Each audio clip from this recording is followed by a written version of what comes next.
গুন্ডাদের হাত থেকে সোনাকে বাঁচাতে গিয়ে মৃত্যুর মুখে দীপা। অবশেষে মাকে খুঁজে পেল রূপা। হ্যাঁ বন্ধুরা, আমরা এমনটাই দেখতে পাবো অনুরাগের ছোঁয়া ধারাবাহিকের আগামী পর্বগুলোতে। মাকে নিয়ে সোনার মনে যত অভিমান আছে সেটা মুছে দেওয়ার চেষ্টা করলেও ব্যর্থ হলো সূর্য। সোনা খুব ক্ষেপে যায় এবং সোনা বাবাকে বলে যে আমি ভুলে যাইনি বাবা মা আমাকে মারতে চেয়েছিল। এই বলে সোনা ঘরের দরজা বন্ধ করে দেয় এবং ঘরের দরজা বন্ধ করে সোনা অন্য দরজা দিয়ে বেরিয়ে যায়। সোনা একটি নির্জন জায়গায় গিয়ে চুপচাপ বসে থাকে। সূর্য সোনাকে চারিদিকে খুঁজতে থাকে।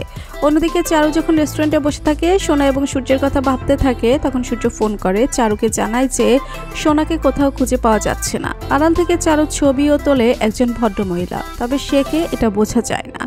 অপরদিকে দেখা যায় দীপা আর উর্মি যখন হোটেল রুমে থাকে, দুজন গুন্ডা জয়কে খোঁজার জন্য হোটেল রুমে আসে এবং রুম ভাঙচুর করে বেরিয়ে যায়। আপসেট হয়ে যায় উর্মি। ঠিক সেই সময় দীপাকে ফোন করে সূর্য জানায় সোনা নিখোঁজ।